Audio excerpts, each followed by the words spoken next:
Olá, muito boa tarde a você que nos acompanha aqui pelo Notícias Agrícolas. Está na hora da gente fazer aquela análise diária sobre o mercado de grãos, em especial o mercado da soja, lá na Bolsa de Chicago. Um início de semana negativo, com queda aí em torno dos 10 pontos nos principais vencimentos, num dia de insegurança e incerteza aí para os negócios. A gente vai entender por quê. Nossa conversa hoje é com Aaron Edward, direto lá dos Estados Unidos.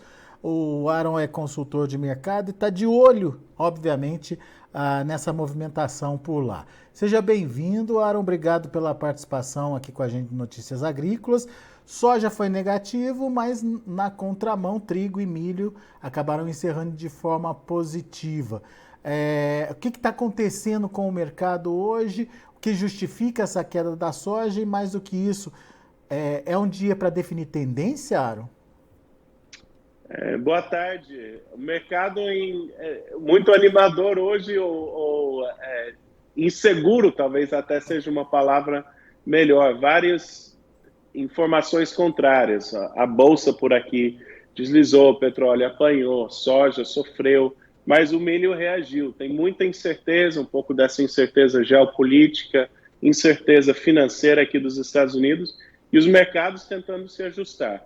Pessoalmente, eu não acho que hoje é dia de aceitar como padrão de tendências. Quem sabe amanhã o trigo vai recuar e a soja vai reagir. Não é, tá cedo para falar que tem definição de tendências. Todos os mercados de commodities tecnicamente seguem em tendência de alta. Agora, a palavra de cautela é que tem que lembrar que esses preços em tanto soja quanto milho são sustentados por especuladores que têm uma posição líquida comprada grande. Quando e por qualquer motivo esses fundos saírem do mercado, eu não estou nem falando de pressionar os preços para baixo, eu estou falando de deixar de manter uma posição comprada. Aí nós vamos ver um recuo nos preços. Então, mesmo que hoje não tenha sido um dia de definir tendência, na minha opinião, lembrar o quão sensível esse preço é aos fatores financeiros, em função desses especuladores, é muito importante. E hoje serve como uma alerta disso. Agora, para que esse movimento se concretize, esse movimento de saída das compras aí, ou do lado comprado aí, dos investidores, que fatores poderiam acionar esse movimento, ou que fatores estariam ali no radar para justificar esse posicionamento dos investidores, Aaron? A gente costuma falar que os fundos seguem a tendência.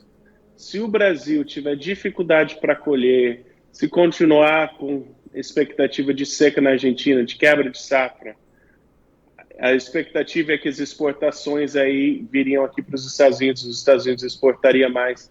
Todo esse quadro seria altista e faria com que os fundos pudessem comprar mais.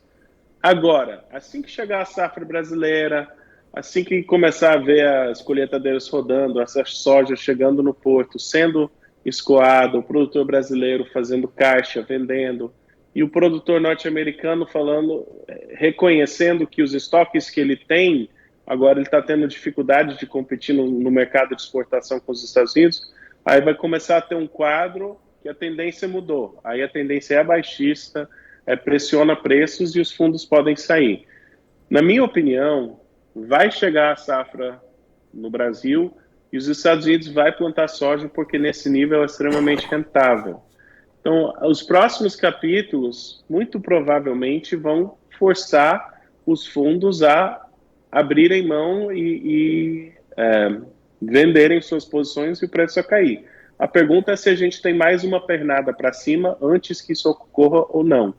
Então, aí que segue a palavra de cautela e o andamento da safra brasileira. Se me falar como vai ser, aí eu dou um chute no mercado. Né? É. Agora, olhando aí para o preço, 14 dólares por bushel, diante desse cenário que você trouxe, é um preço, uma cotação que se segura, que se sustenta, Aaron? Vou falar pela ótica dos produtores. Eles estão se perguntando quanto que eu deveria vender. Não é questão se vão vender ou não, mas eles têm soja disponível, estão querendo aproveitar, têm vendido um pouco. Tem soja da safra nova a precificar. Quanto que eles deveriam fixar agora e quanto que eles deveriam esperar para algum risco climático nos Estados Unidos? E essa pergunta é bem complexa, é bem difícil. Os períodos que nós costumamos ter altas no mercado são incerteza na produção na América Latina, que é o que nós temos visto nessa subida, e incerteza na produção dos Estados Unidos. Agora, esse preço é extremamente rentável e os produtores estão por aqui, estão tentando fixar essa margem, ou fazendo venda com alguma cobertura de alta ou algum piso de proteção, outros veículos para garantir essa margem de lucro, que tanto para a safra velha quanto para a safra nova, pelo menos para os produtores que eu trabalho, já fixaram os insumos e é rentável o preço atual. Que no caso da soja é os 14 e no caso do milho os 6 dólares. Sim, no que está disponível, mas olhando para a safra nova, por exemplo, tem muitos clientes que o ponto de equilíbrio, de fechar a conta é entre 4,25 e 4,75 para a próxima safra que vai ser plantada. Então, você pode fixar 5,60. Então, é muito rentável na safra, assim, para a safra nova também. Essa margem de lucro é algo que eles estão de olho. Muitos ainda têm espaço para vender mais, mas também não querem perder essa oportunidade de fixar esse lucro. Então, a cabeça do produtor norte-americano, na sua maioria, está pensando em garantir essa margem. Deixa eu só entender, 4,25 a 4,75 seria o que? O custo do milho, é isso? O custo de produção. Eu tirei base de vários produtores que têm uma média desse custo para produzir. O mercado está dando oportunidade de... o custo, hoje o preço na bolsa está 5,60. 5,60. Isso é atrativo para o produtor americano, Aaron? É extremamente rentável, mesmo com prêmio, tirando um pouquinho. Alguns produtores talvez não fixaram insumos e estão numa posição difícil. Tem alguns que estão nessa situação. Mas para as pessoas que já fixaram os custos, já sabem o custo de produção, agora é lucro, né? Quanto de lucro que eles querem ter. Então, em algum momento tem que tomar cuidado. Por isso que o preço assim de decolar, de realmente alçar novas altas é um pouco, especialmente no milho, é uma subida gradativa que nós temos visto. Sobe um pouco, aí é vendido, aí sobe mais um pouco, aí é vendido, que é esse comportamento de produtores aproveitando o preço. E essa relação para a soja, você tem de cabeça aí? A soja depende um pouco... A maioria dos produtores, eles fazem os custos com base no milho e a soja depende da adubação que eles usam. Mas é extremamente rentável. Os preços atuais, 13 dólares na safra nova, é rentável. Então, praticamente para todos os produtores. Muito bem. O ponto que eles empatem então, isso incentiva o produtor americano a participar do mercado. Exato. A palavra de cautela que eles têm é que eles acabaram de falar, mas se subiu tudo isso, se foi dos 12 e pouco para os 14 rápido, será que não chega mais? Eu não quero vender toda a minha produção, não quero ficar sem participar se a gente tiver algum imprevisto nos Estados Unidos. Então, o plano, que é plano de gestão, é falar, nessa ocasião, com esse risco, qual a porcentagem de vendas? E vamos executar. Aí, com os riscos que devem vir na primavera dos Estados Unidos, quais são os riscos? A alta no ano passado veio durante o risco climático nos Estados Unidos, mas nem sempre é assim. Às vezes vem na alta brasileira, às vezes no risco na América Latina, às vezes a alta vem no risco climático dos Estados Unidos. Mas essa intenção de participação, isso é negativo para o mercado, não é? É negativo para o mercado, mas é importante, a diferença não é uma posição de desespero do vendedor que precisa vender. É um vendedor que está escolhendo o preço. Então, é negativo para o mercado, mas nesse sentido, é melhor pensar num teto para preços que, quando chega a certos níveis, tem pressão de venda, como nós temos visto, do que pensar numa coisa que só vai fazer o preço afundar. Os produtores falam, o preço chegou a X, sei lá, 13,10, 13,20. Quando chegar de novo, eu vou vender. Isso é muito diferente do que eu perdi minha oportunidade e eu vou vender hoje. É isso, eu perdi a minha oportunidade e eu preciso vender, é isso que derruba preço de uma forma mais preocupante. E não é o caso, essa não é a posição do produtor por aqui. O produtor por aqui está fazendo plano de venda.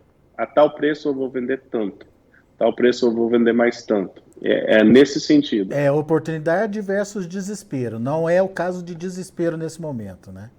Não é o caso. Sempre tem esse avalanche de preços que desencadeia, mas não é esse o mundo que a gente está vivendo, não é hoje. Isso é notícia para um próximo capítulo. Muito bom. Agora, Aaron, na sua opinião, hoje você foi muito claro, não é um mercado que deixa claro uma tendência, mas se a gente tivesse que analisar de forma mais ampla aí, qual que é a sua tendência aí para a soja? Pessoalmente, a recuada de hoje não me surpreenderia dela ser comprada novamente, que nem nós falamos na última entrevista, que nós estávamos no ponto técnico, vamos ver se vai ser comprado ou vendido. Pessoalmente, não me surpreenderia de entrar alguns compradores aqui falando, olha, uma recuada dessa, vamos aproveitar. Mas eu tomaria muito cuidado nessa faixa de preço que nós estamos. Se essa faixa não se sustentar, tem que perceber o que está acontecendo. Se não se sustentou é porque tem uma nova chegada de soja no mercado mundial, aí os estoques dos Estados Unidos não se tornam mais tão necessários, porque já tem soja no Brasil, aí você vai ter intenção de plantio. Então, é importante não ficar preso nas narrativas do passado. Sempre nós estamos em mercado altista, isso é muito encorajador, vamos aproveitar, não precisa de desespero, mas, ao mesmo tempo, tem que prestar atenção no que está acontecendo no mundo. E o que está acontecendo é que nós estamos repondo estoques de soja nos Estados Unidos, repondo estoques no Brasil, expectativa de boas exportações do Brasil, e o mercado está se ajustando a isso. A alta da soja nós não desafiamos ainda, né? O preço que foi em junho, por exemplo, nós ainda não fizemos novas altas comparado com aquele preço. Então tem que cautela. Muito bem. Bom, diante desse cenário, então, pelo que eu entendi, me corrija se eu estiver errado, existe uma possibilidade ainda do mercado voltar a reagir. No entanto, fatores como a chegada da safra brasileira de fato, sendo exportada, enfim, ganhando fluxo nos portos, e a menor participação nas vendas americanas, isso acabam dando aí um viés mais negativo para a situação. É isso? Exatamente. E eu diria que esse é um mercado para você ter um plano. Tem que ter um plano. Motivo que eu acho que a recuperação que a gente talvez vê ainda até o fim dessa semana ou essa semana, porque muitas pessoas fizeram vendas com plano de recomprar a tal preço. Então, venderam, aí já estão com plano de comprar na Bolsa. E por isso que a gente tem essa sustentação na Bolsa. O produtor brasileiro deveria ter um plano quanto à soja que ele quer vendido até chegar na safra, quanto que ele vai guardar para depois da safra. Tem que ter um plano, entrando para esse ano, sempre tem que ter, mas é muito crítico que não saber quais são os pontos que vai vender, quanto, a qual preço e até quando. Sempre um limite de tempo e um limite de preço. Se até o tal data não atingir o meu preço, eu vou vender tanto. Eu vou vender tanto quando chegar a tal preço. Muito crucial ter um plano de gestão nas vendas desse mercado. Agora, Aaron, como é que o mercado está enxergando a questão da oferta nesse momento? Estava todo mundo de olho na entrada da safra brasileira, que acabou atrasando, seja em função das chuvas que atrasaram a colheita, seja em função da própria restrição aí do produtor em vender, porque ele não estava sabendo o que ele ia colher de fato, quando a gente está falando da produção na metade sul do Brasil. E havia uma expectativa de que esse atraso da colheita aqui no Brasil, ou da entrada da safra efetivamente no mercado, pudesse acionar uma demanda nova nos Estados Unidos. Isso está acontecendo? Até agora não tem evidência disso. Nós não temos visto um fortalecimento das exportações. Não parece que o mundo está procurando soja aqui nos Estados Unidos em peso, pelo menos não ainda. Parece que a espera ainda é de dar preferência para a soja brasileira. Que para o produtor brasileiro isso é animador, né? É mais demanda pela soja brasileira. Para Chicago é um fator que limita ganhos. Que limita a alta, né? É. E China, hein, Aaron? Como é que está a China aí nesse mercado? Porque uma coisa é ter disponibilidade e não ter comprador. Outra coisa é ter um comprador que prefere, por exemplo, a América do Sul, vamos dizer, né? Exatamente. A demanda segue firme. Os estoques ainda estão apertados. É importante falar, reconstruindo os estoques não quer dizer que nós estamos com uma margem grande de soja no mundo. Ainda é um quadro apertado, relativamente falando. Então, a demanda segue firme. Eu não tenho preocupação sobre a demanda chinesa pela soja brasileira, por exemplo. O Brasil vai exportar o que quiser exportar de soja, vai exportar. Agora, como isso impacta o preço, aí é outra história. Muito claro, se olhar as exportações dos Estados Unidos para a China ou para qualquer outro destino, quando os Estados Unidos é mais barato, recebe a preferência pelas exportações, quando o Brasil ou a Argentina é mais barato, recebe a preferência. É muito raro uma ocasião de mais exportações para o país que é mais caro. Isso é fora da curva. Então, vai ter exportação, vai ter demanda pela soja brasileira. A pergunta é se o comprador vai entrar tão agressivamente que ele impulsiona preços ou se nessa queda de braço o produtor vai acabar cedendo e estando disposto a vender a soja porque tem mais soja do que era esperado. Tomaria cuidado, por isso um plano de execução de tempo e preço para aproveitar esse bom cenário de preços. Muito bem. De qualquer forma, decisões a serem tomadas são cenas dos próximos capítulos. Vamos acompanhar. Exato. Não precisa de desespero, mas de um plano precisa. Isso aí. Obrigado, Aaron, mais uma vez pela sua participação. Volte sempre. Abraço. Abraço para você. Tá aí Aaron Edwards, direto dos Estados Unidos, conversando aqui com a gente sobre esse dia negativo lá na Bolsa de Chicago, negativo apenas para a soja. Quando a gente olha milho e trigo, o dia foi positivo, como a gente vai ver agora nos números da nossa tela. Vamos lá. Março para a soja, 14 dólares e 3 centes por bushel, perdeu 11 pontos mais 25. Maio, 14 dólares e 11 centes, perdendo 12 pontos. Julho, 14 dólares e 14 centes, perdendo 13 pontos mais 25. E agosto, 13 dólares e 88 centes por bushel, uma queda de 11 pontos e meio. Vamos ver o milho. Como eu disse, milho positivo hoje, março 6 dólares e 21 centes por bushel, subindo 4 pontos mais 75. O maio 6,17, 3,5 de alta. Julho 6,10, 2,25 de elevação. E o setembro 5 dólares e 80 centes por bushel, 1,75 de alta. Dia positivo para o milho, principalmente em função do que aconteceu com o trigo. Vamos ver. O trigo, atenção, principalmente com o que pode acontecer lá na Ucrânia, esse impasse entre Estados Unidos e Rússia em relação à Ucrânia fez o trigo de lá disparar. Março, 8 dólares por bushel, 20 pontos e meio de elevação. Maio, 8 dólares e 4 centes por bushel, 19 pontos mais 25 de alta. Julho, 7 dólares e 92 centes por bushel, 18 pontos de alta. Setembro, 7 dólares e 92 também, alta de 16 pontos mais 75. Subindo forte o milho hoje, o trigo hoje, lá na Bolsa de Chicago. A gente vai ficando por aqui, agradeço muito a sua atenção, a sua audiência. Daqui a pouco tem outras informações e mais destaques aqui no Notícias Agrícolas para você. Se inscreva em nossas mídias sociais, no Facebook Notícias Agrícolas, no Instagram @Notícias Agrícolas e no nosso Twitter @Notiagre. E para não perder nenhum vídeo, não se esqueça de nos acompanhar no YouTube e na Twitch, Notícias Agrícolas Oficial.